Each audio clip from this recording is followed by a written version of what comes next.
মুসলমান।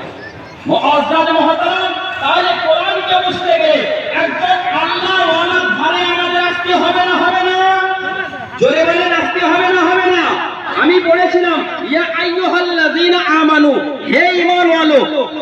আল্লাহ তাবারক ওয়া তাআলা ঈমানদারকে বললেন, ঈমানদারকে কেন ঘোষণা করলেন? এখানে তো বলতে পারতেন ইয়া আইয়ুহান নাস, হে আমানু, যার মধ্যে ঈমান রয়েছে, যার মধ্যে ঈমান রয়েছে, যারা